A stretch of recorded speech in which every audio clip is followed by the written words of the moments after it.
તો દાહોદ સંજોલીથી રામજીભાઈ ખેડૂત મિત્ર આપણી સાથે જોડાઈ ગયા છે। જી રામજીભાઈ, જે પ્રમાણે ગુજરાત સરકારે આ 10,000 કરોડની જે જાહેરાત કરી છે, રાહત પેકેજની જાહેરાત કરી છે, કેવો પ્રતિભાવ?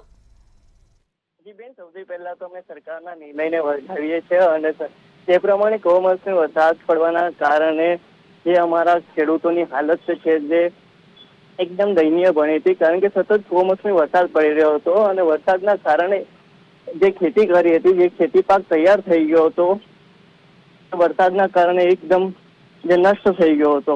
એક તરફ મોંઘા ભાવનું બિયારણ અને લઈને ખેતી કરી રહ્યા હતા, તો વરસાદ પડવાના કારણે જે ખેતી પર જે બિયારણ છે તે બી નષ્ટ રહ્યું હતું, જે ખેતી પાક હતો તે બી નષ્ટ રહ્યો હતો। એ આજે સરકારે જે સહાય પેકેજ જે જાહેર કર્યું છે તે એકદમ સારું છે અને અમે સરકારના નિર્ણયને વધારીએ છીએ। જી રામજીભાઈ, આપ અમારી સાથે જોડાયા બદલ આપનો આભાર। તો સરકારે જે જાહેરાત કરી છે, જે 10,000 કરોડ પેકેજની જે જાહેરાત કરી છે, તેને ક્યાંક ને ક્યાંક ખેડૂતો વધાવી રહ્યા છે। તો ખેડૂતો પાસેથી 15,000 કરોડની મગફળીની ટેકાના ભાવે ખરીદીની પણ જાહેરાત કરવામાં આવી છે।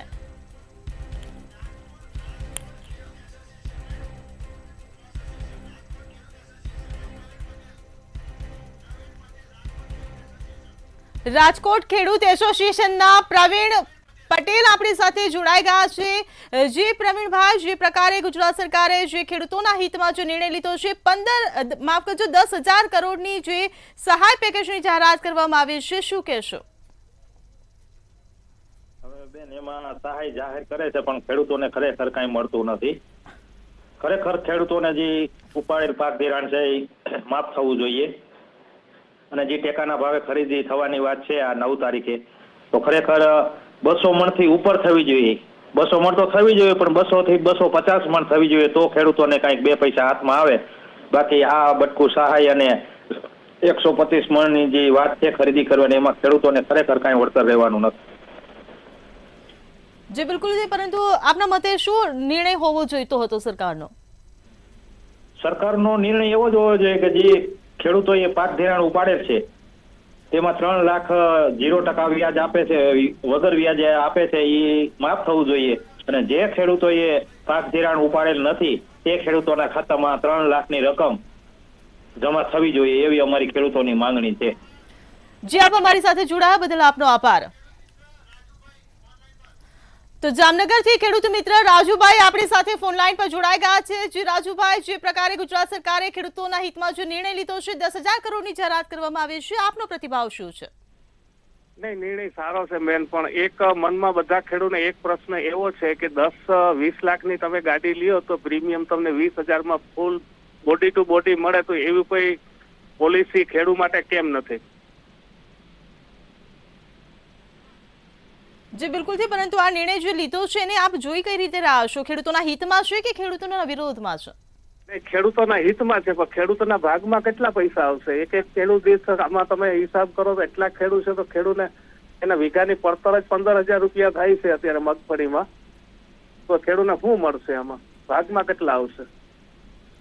જે બિલકુલ થી રાજુભાઈ, આપ અમારી સાથે જોડાયા બદલ આપનો આભાર।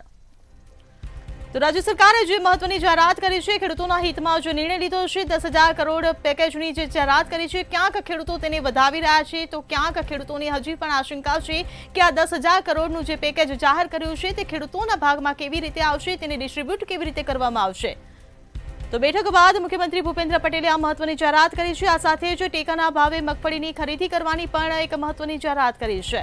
તો મંત્રીઓ અને અધિકારીઓ સાથે બેઠક બાદ આ જાહેરાત કરવામાં આવી છે। જે કમોસમી વરસાદ પડ્યો અને આ કમોસમી વરસાદને કારણે ગુજરાતના ખેડૂતો જે પાયમાલ થયા તેને લઈને જે સર્વે કરવામાં આવ્યો, તે બાદ સમીક્ષા બેઠક યોજવામાં આવી અને તે બાદ ખેડૂતોના હિતમાં રાજ્ય સરકાર દ્વારા આ મહત્વનો નિર્ણય લેવામાં આવ્યો છે। સૌથી મોટી આ જાહેરાત કરવામાં આવી છે। ખેડૂતોની માટે 10,000 કરોડની રાહત સહાય પેકેજની મુખ્યમંત્રી ભૂપેન્દ્ર પટેલે સત્તાવાર જાહેરાત કરી છે। પૂરી સંવેદના સાથે સરકાર ખેડૂતો ખેડૂતો માટે આ જાહેરાત કરી રહી હોવાનું મુખ્યમંત્રીએ જણાવ્યું છે. તો મંત્રીઓ અને અધિકારીઓ સાથે બેઠક બાદ આ મહત્વનો નિર્ણય લેવામાં આવ્યો, જે બાદ આ જાહેરાત કરવામાં આવી છે. તેને લઈને ક્યાંક ખેડૂતો આ નિર્ણયને વધાવી રહ્યા છે, તો ક્યાંક હજુ પણ ખેડૂતોના મનમાં એક શંકાની સોય હજી પણ ઊભી છે કે ખેડૂતોના ખાતામાં પૈસા કેવી રીતે આવશે. તો ક્યાંક હજી પણ ખેડૂતોને વધુ અપેક્ષા તેઓ સરકાર પાસે સેવી રહ્યા છે.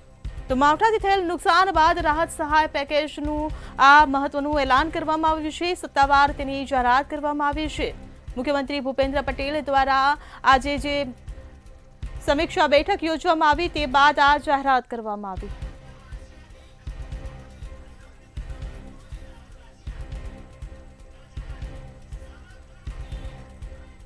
દાહોદથી આપણી સાથે દમન ગુરુજી જોડાઈ ગયા છે. જે પ્રકારે આ સહાય પેકેજની જાહેરાત કરવામાં આવી છે, સહાય પેકેજને આપ કઈ રીતે જુઓ છો? આ તો સરકારે છે ને પેલો ભિખારી બારણે આવે ને એને 2-5 રૂપિયા આપી દઈએ એવું કર્યું છે. હવે અહીં બધા આદિવાસીઓ અભણ છે, પૂરું જાણતા નથી, એને ફોની પેરે પેલું કરવાનું સોચ્યું. એ કેવી રીતે બની શકે? અને અહીં મારે 2.5 એકરમાં ડાંગર પલળી ગઈ છે, ઉગી ગઈ છે, ઘાસ ચડી ગયું છે. અહીં કોઈ સર્વે કરવા આવ્યું નથી. જી બિલકુલથી તમે અમારી સાથે જોડાયા બદલ આપનો આભાર. તો ખેડૂતો માટે 10,000 કરોડનું પેકેજ જાહેર કરવામાં આવ્યું છે. તો ખેડૂતો બાદ બેઠક બાદ મુખ્યમંત્રી ભૂપેન્દ્ર પટેલે આ મહત્વની જાહેરાત કરી છે. કમોસમી વરસાદમાં ખેડૂતો જે પાયમાલ થયા, ખેડૂતોનો જે પાક ધોવાયો, તેને લઈને ખેડૂતોના હિતમાં જે એક નિર્ણય મહત્વનો લેવામાં આવ્યો છે તેની આજે સત્તાવાર જાહેરાત કરવામાં આવી છે. મુખ્યમંત્રી અને અધિકારીઓ સાથે જે આજે સમીક્ષા બેઠક યોજવામાં આવી હતી. બેઠકમાં ચર્ચા કર્યા બાદ, સર્વેની સમીક્ષા કર્યા બાદ આ મહત્વની જાહેરાત કરવામાં આવી છે.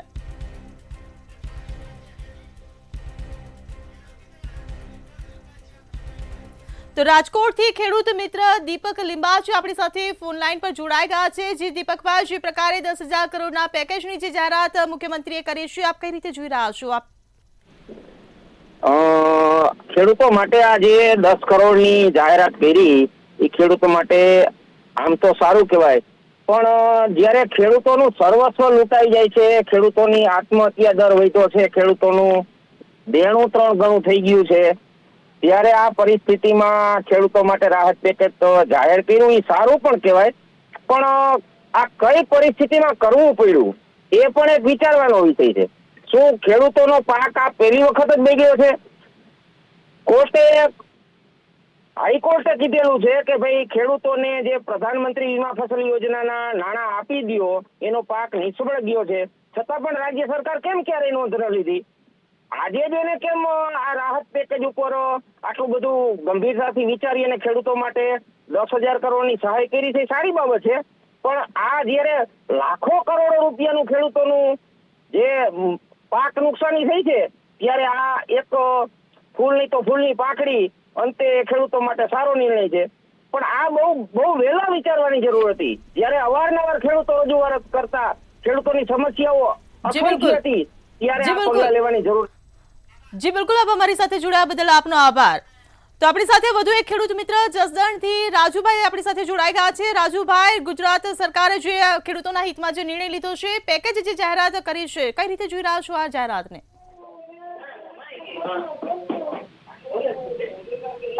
જી રાજુભાઈ, આ રાજ્ય સરકારે ખેડૂતો માટે જે સહાય પેકેજ જાહેર કર્યું 10,000 કરોડ રૂપિયાનું. હલો, હાજી, આપનો અવાજ આવી રહ્યો છે. 10,000 કરોડ રૂપિયાની સહાય જાહેર કરી એ બરાબર છે, પણ હું આપના મંતવ્ય ન્યૂઝ માધ્યમથી એ દરેક ઓલાને ઉદ્યોગપતિ છે જે એવા બધાને કહેવા માંગુ છું કે આ આપણો અન્નદાતા છે ખેડૂતો, એ નિરાશ ન થાય. સરકારની તો જવાબદારી છે જ, સરકાર જવાબદારી નિભાવશે જ, પણ આપણી જવાબદારી કેટલી છે એ જાહેર કરવું જોઈએ અને સહાય કરવી જોઈએ દરેક નાનામાં નાનો ખેડૂત કે મોટો ખેડૂત. જી રાજુભાઈ, આપ અમારી સાથે જોડાયા બદલ આપનો આભાર. તો આપણી સાથે ભાજપના કિસાન મોરચાના હિતેશ પટેલ આપણી સાથે જોડાઈ ગયા છે. હિતેશભાઈ, જે પ્રકારે મુખ્યમંત્રીએ સહાય પેકેજની 10,000 કરોડની જાહેરાત કરી છે, આ નિર્ણયને કેવી રીતે જોઈ રહ્યા છો? બેન, જે રીતે ગુજરાતમાં કમોસમી વરસાદની જે આફત આવી છે ખેડૂતોના માથે, અને કમોસમી વરસાદ કરતા એક સાર્વત્રિક વરસાદ કહી શકાય, અને એના કારણે જે ગુજરાતના ખેડૂતો ઉપર વજ્રઘાત થયો છે, અને એ જોતા રાજ્યના સંવેદનશીલ મુખ્યમંત્રી, કૃષિ મંત્રી અને ઉપમુખ્યમંત્રી એ ત્રણેય લોકોએ મંત્રીમંડળની રચના થયા પછી અભિવાદન ઝીલવાની જગ્યાએ સૌથી પહેલા ખેડૂતની આફતમાં ભાગ લેવા માટે ખેતરે પહોંચે છે અને ત્યાં થયેલા વ્યાપક નુકસાનને જોવે છે. તરત જ મુખ્યમંત્રી શ્રી, ઉપમુખ્યમંત્રી શ્રી અને કૃષિ મંત્રી શ્રી આદેશ કરે છે કે ઝડપથી આ સર્વે થવું જોઈએ. સર્વે છતાં પણ એમને ધ્યાનમાં આવે છે કે આ સાર્વત્રિક નુકસાન છે, તો એમને પંચ રોજકામના માધ્યમથી આ સર્વેની ગતિ વધારી અને આ સર્વેના અંતે આજે રાજ્યના સંવેદનશીલ મુખ્યમંત્રીએ ટ્વીટના માધ્યમથી જણાવ્યું છે કે આજ સુધીના ઇતિહાસમાં ગુજરાતના કૃષિ જગતમાં ખેડૂતોને મદદ કરવા માટે, ખેડૂતને આફતમાંથી ઉભો કરવા માટે 10,000 કરોડનું સૌથી મોટું કૃષિ રાહત પેકેજ ડિક્લેર કરે છે. એક ખેડૂત તરીકે, એક ખેડૂત આગેવાન તરીકે હું સંવેદનશીલ મુખ્યમંત્રી, ઉપમુખ્યમંત્રી હર્ષભાઈ અને કૃષિ મંત્રી જીતુભાઈને ખૂબ ખૂબ અભિનંદન આપું છું. જીતેશભાઈ, આપ અમારી સાથે જોડાયા બદલ આપનો આભાર.